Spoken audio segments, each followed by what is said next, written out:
Alright, ladies and gentlemen, Jeff McMahon here. I'm not even supposed to be here. I'm supposed to be on a vacation. The vacation was canceled. Every year I take a vacation with my family from Los Angeles to the San Francisco Bay Area. And the Grapevine was closed, completely closed with snow. People were dying. Car crashes, something called black ice. If the Grapevine wasn't closed, the CHP was doing something called an escort, which means it takes 48 hours. They would cross the Grapevine. Canceled it. In fact, I told my family that we're just going to make the Christmas trip now in the summer. I'm done throwing dice, taking a risk with the Grapevine in the winter. It's just too crazy. The Grapevine is not a reliable link between me and San Francisco, so I'm done with it. That's the first order of business. Another order of business before I go on with this presentation. Last night I bought a watch from Japan on eBay. I've been looking at this watch for a long time. Costs a lot of money. I sold a lot of watches to get it. And so when I bought the watch, and it's a black Citizen ProMaster, it's not a rebuy. So I'll probably get this in 2020. It'll be my first watch 2020. Hopefully my last. Wow, what if it's my exit watch? It's black. It's kind of like a gray black. It's a ProMaster. It's satellite wave. It's 44 millimeters. I had the stainless steel version of it that doesn't come with a bracelet. This one comes with a bracelet. But what I want to tell you guys, and I told Random Rob last night, I got $92 tax added to the purchase. I was shocked. I didn't know that when you bought a watch from Japan that there was, I'm assuming it was California state tax, 7.25, because that's what it came to. So that's the thing, man. I guess this new tax thing will make me more circumspect about my watch purposes. So today's presentation is a grab bag of mail of viewer questions. And so I have 3 questions that I'm going to answer today. And in 2020, around late January, I'll do my State of the Collection. Alright, here's question 1. McMahon, what kind of watch YouTuber are you? Are you the dude who provides valuable information about watches?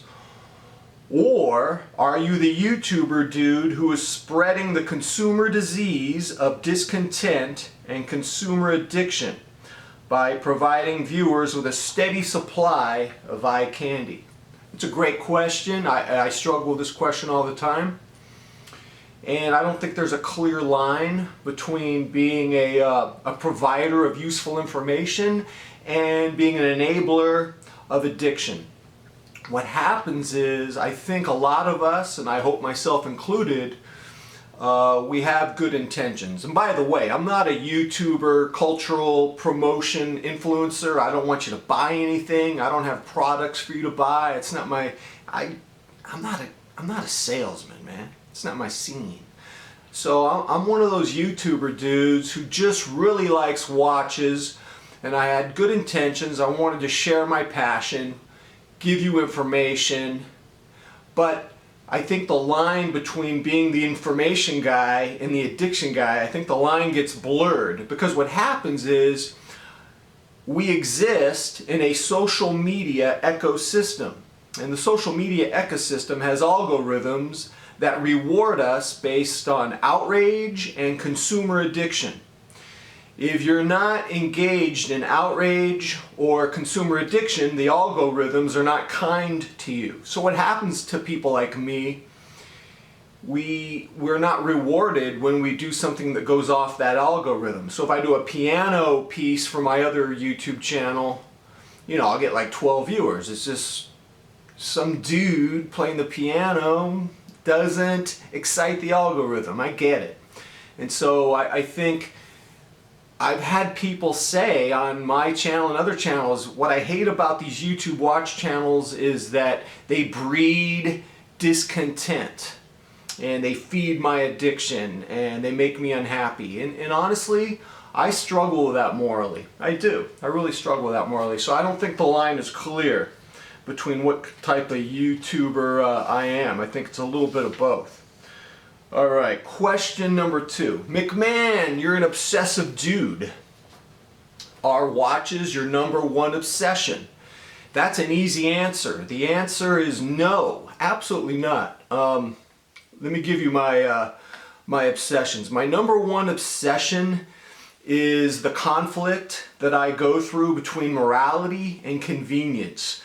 I find that I'm like most people when it comes to morals. I'm moral as much as I need to be so that I have a image in society that I'm a decent guy. And I'm a nice guy. I gave a homeless woman on my college campus some money for Christmas. It made me feel good, all right? I mean, I have a heart, but I mean, it's hard for me to give money to just some organization. I feel like I'm giving money to a bureaucracy and I don't see the connection and I have trouble. I have a hard time stepping out of my comfort zone, my convenience, and I think that trouble I have getting out of my little shell compromises my morality. In contrast, I have a friend.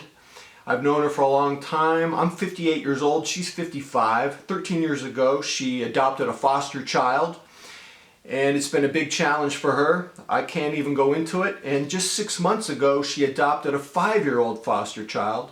And she told me recently, I'm exhausted. I'm physically exhausted. I forgot how young I was when I adopted my first foster child.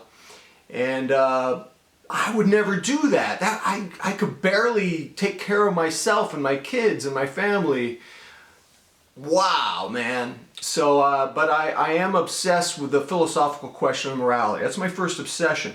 My second obsession is the piano. No one cares about the piano. I have a separate piano channel. I think I have 15 subscribers as we speak.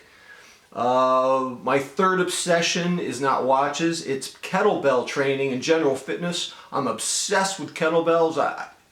The obsession has gotten worse and worse over time.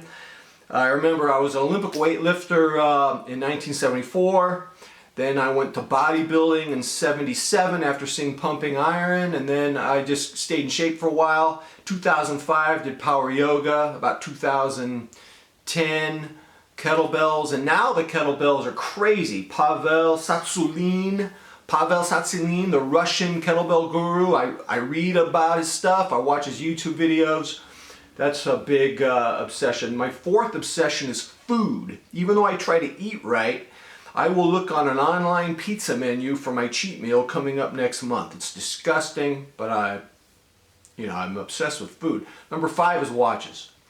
So watches aren't even my first obsession, but you wouldn't know that. But now you know.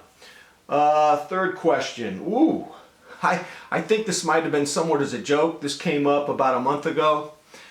What kind of watch would Jesus wear? Wow. Whoa. Well, so I don't want to be so presumptuous as to be able to answer that question definitively, but my understanding of this question, from my understanding, is I don't think Jesus would want any bling, so no gold, no diamonds.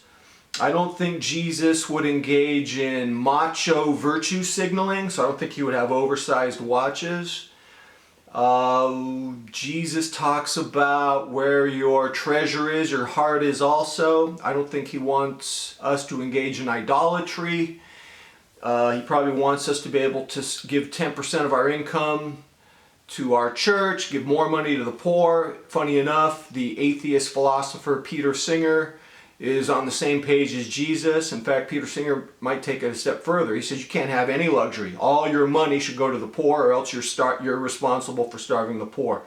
So what kind of watch would Jesus wear? I guess this one right here. The Citizen ProMaster Tough is sensible, well built, has sapphire, 42 millimeters. There's nothing blingy about it. It's $250, so this is a Jesus watch, I guess you could say.